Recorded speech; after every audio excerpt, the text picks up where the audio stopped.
Hello बच्चों, कैसे हैं आप लोग। चलिए आइए पढ़ते हैं हम न्यूटन्स का third law of motion. Right, बहुत ही इजी लॉ है, बहुत इंटरेस्टिंग लॉ है। ये लॉ क्या कहता है कि अगर कोई ऑब्जेक्ट, लेट अस कंसीडर ये ऑब्जेक्ट ए है और इसका मास है m1 और ये ऑब्जेक्ट बी है और इसका मास है m2।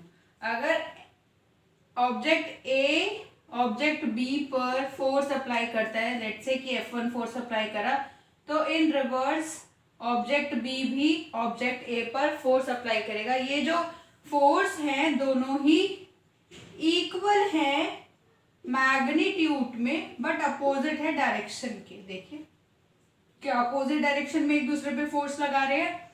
और ये फोर्स लगने की वजह से बेसिकली क्या होगा, जब ऑब्जेक्ट ए बी पर फोर्स लगाएगा तो ऑब्जेक्ट बी जो है वो किसी वेलोसिटी से घूम रहा होगा और ऑब्जेक्ट ये जो है वो किसी वेलोसिटी से घूम रहा होगा। तो फोर्स लगने के बाद दोनों की वेलोसिटी चेंज हो जाएगी। वेलोसिटी चेंज होने की वजह से मोमेंटम में चेंज आ जाएगा।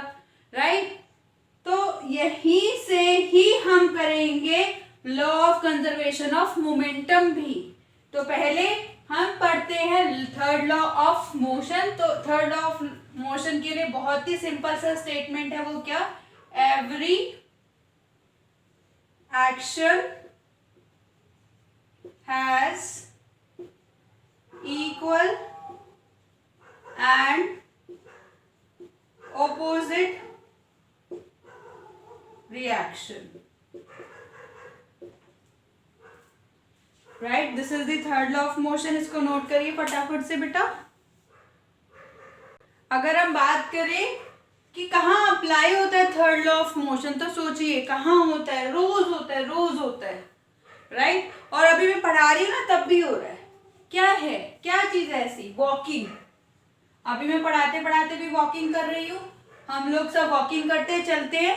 राइट, तो ये देखिए, if this is the foot, तो ये जो फुट है बेटा, हम क्या करते हैं, पीछे की तरफ ले जाके इसको ग्राउंड पे फोर्स अप्लाई करते हैं। This is action. तो इसके रिएक्शन में ग्राउंड जो है वो इक्वल और अपोजिट फोर्स अप्लाई करता है, that is reaction. That is reaction, जिसकी वजह से हम आगे मूव कर पाते हैं। ठीक है, और सोचिए और क्या हो सकता है इसका।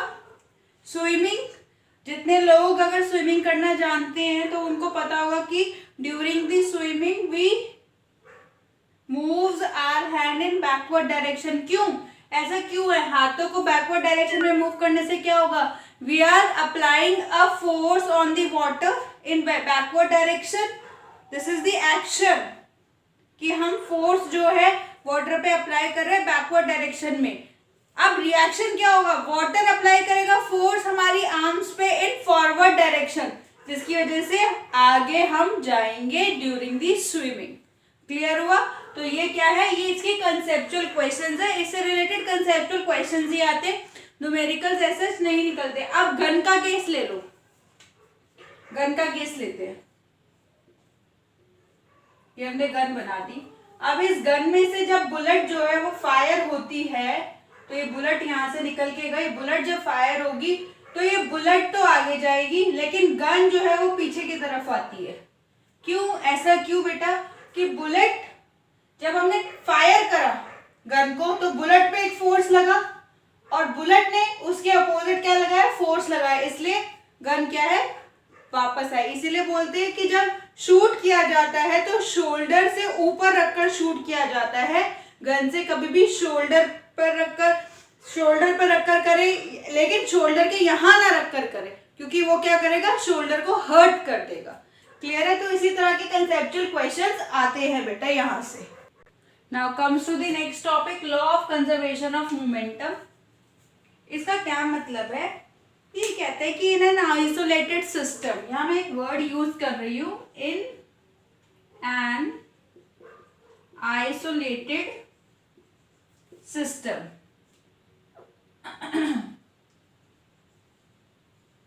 इसका क्या मतलब है, ये आइसोलेटेड सिस्टम का क्या मतलब है, there is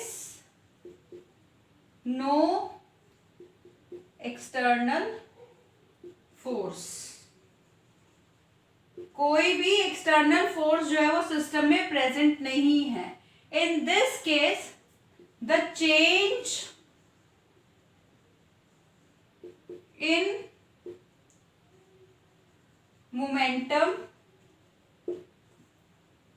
will remain constant. Momentum में जो भी चेंज आएगा वो क्या रहेगा, कांस्टेंट रहेगा. तो इसके लिए हम कंसीडर करते हैं, हमने दो बॉल्स कंसीडर कर ली.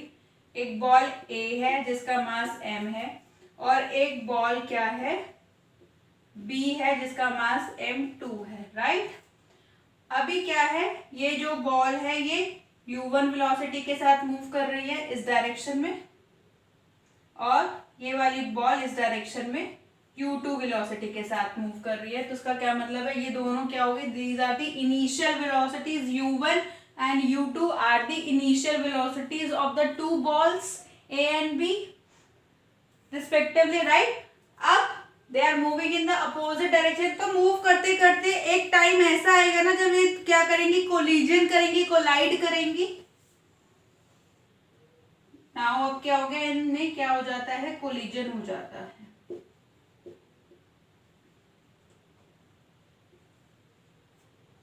This is the condition before collision.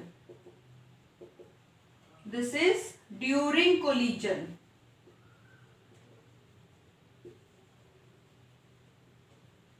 Now after collision क्या होगा, they will separate with each other and start moving with the another velocity. After collision start moving with the another velocity. Right. ये ऐसे जा रही थी और ये ऐसे in opposite direction. Let's say it will start moving with the velocity v2, b वाला, and that a वाला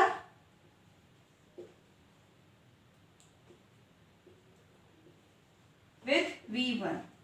Right. क्यों ऐसा हुआ, because while the collision occurs the ball a applies a force on b, that is f1, and in reverse the ball b also applies a force, that is f2, and both the forces according to the Newton's third law of motion equal and opposite. Right. And if you observe from the series of these diagram, this is after collision. From the series of these diagram you can correlate that there is a change in momentum. Here the momentum of this is this, initially for this is right. Now what about these momentums, this will m1 v1 and this will m2 v2. Right.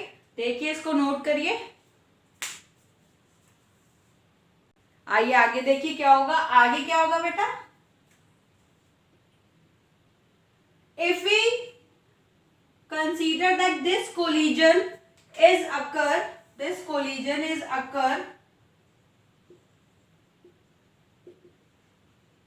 for time t time में collision हुआ है. तो from the second law of motion we know that the applied force or the external force is directly proportional to the rate of change of momentum. बताइए, ये मालूम है हमें. तो यहाँ पर कोई एक्सटर्नल फोर्स तो है नहीं, लेकिन बॉल ए ने बॉल बी पर लगाया और बॉल बी ने बॉल ए पर लगाया, वो अप्लाइड फोर्स तो है. That applied force is directly proportional to the rate of change of momentum. Clear है बेटा. तो here this f1 should equals to m2 v2 minus m2u2 by T होगा या नहीं होगा? ध्यान से सोचो, क्यों होगा ऐसा? क्योंकि this is the change in the momentum with time. बताइए, this is the change in momentum with time. किसका change?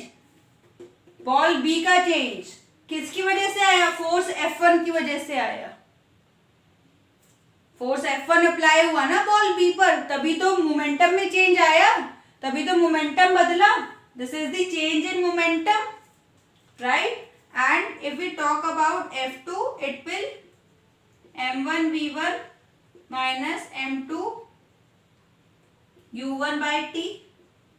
Now put these value in this equation 1.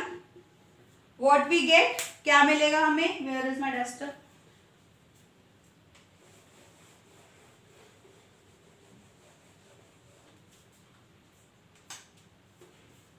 If we putting these F1 and F2 in equation 1, we'll get m2 v2 m2 u2 by t m1 v1 minus m1 u1 by t, and there is a negative sign, right? इसको और थोड़ा सा अच्छे से लिखते हैं.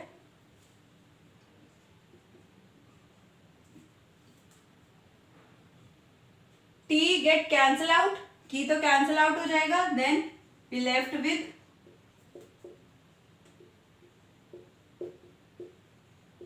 minus of this, and this will become. Now club the initial momentum of both this object one side and final momentum of both this object on other side. So it will become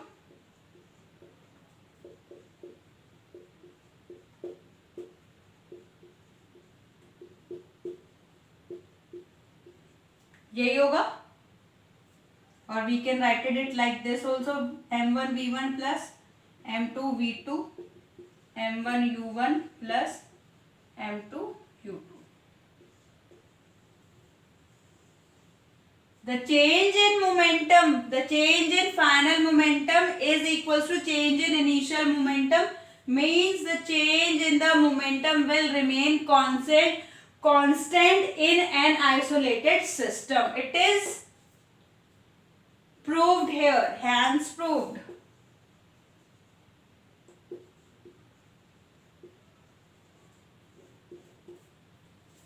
देखिए ध्यान से और note करिए बेटा.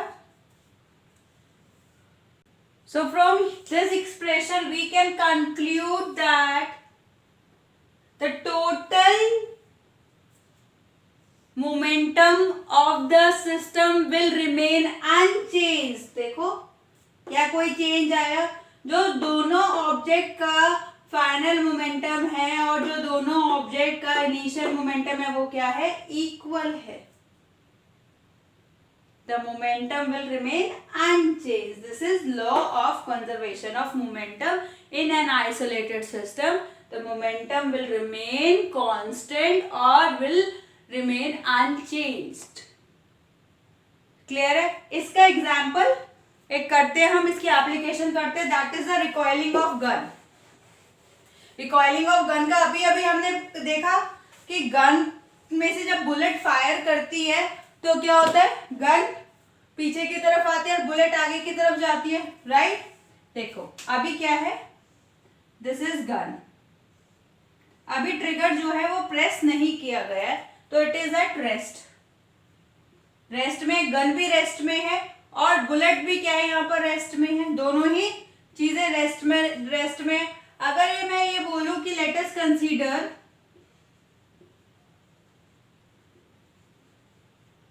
u1 initial velocity of gun,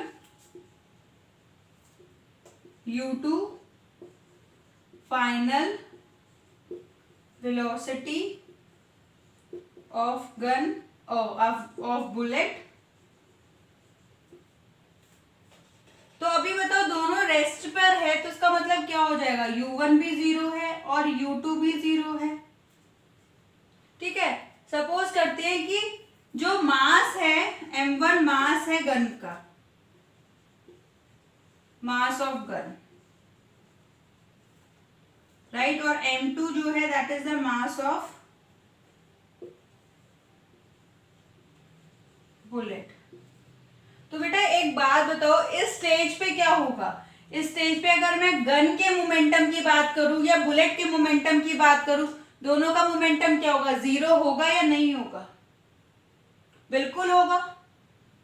initially दोनों का total momentum क्या है, अगर यहां पर हम क्या लगाएंगे, लॉ ऑफ कंजर्वेशन लगाएंगे, राइट, m1u1 प्लस m2u2। अभी हम इस पार्ट तक पहुंचे तो ये वाला पार्ट तो क्या हो गया, 0 हो गया, क्योंकि इनिशियली u1 भी 0 है और u2 भी 0 है, right.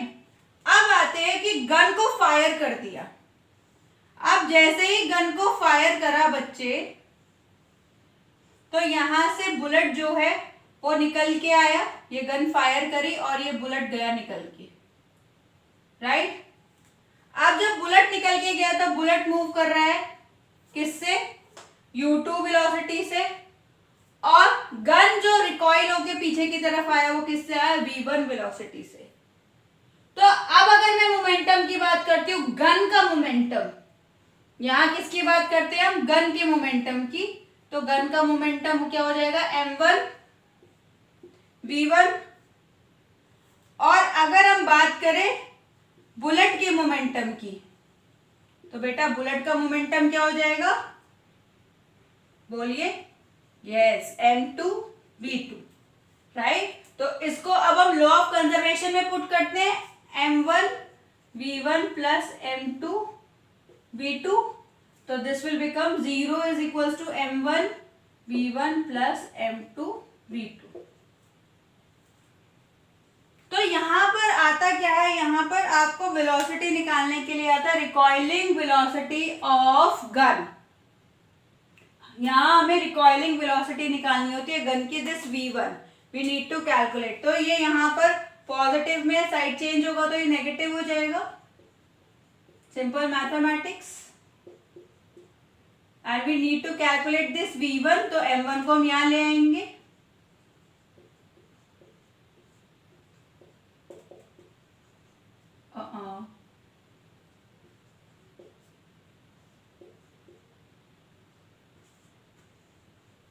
This is the velocity, recoiling velocity of gun, जिस वेलोसिटी से गन पीछे की तरफ आ रहा है, this is the application of conservation of momentum, recoiling of gun, पीछे की तरफ गन आती है जब बुलेट जो है गन से फायर होती है। देखिए इसको समझिए बेटा, ये चैप्टर हमारा यही कंप्लीट होता है, लॉज ऑफ मोशन, राइट। इससे रिलेटेड न्यूमेरिकल्स आते हैं बेटा, कंजर्वेशन ऑफ लॉ से रिलेटेड भी आते हैं, रिकॉइलिंग ऑफ गन से भी आते हैं। या तो आपको रिकॉइलिंग वेलोसिटी गिवन होती है और बुलेट की वेलोसिटी निकालनी होती है, या फिर बुलेट की वेलोसिटी गिवन होती है और रिकॉइलिंग वेलोसिटी ऑफ गन निकालनी होती है।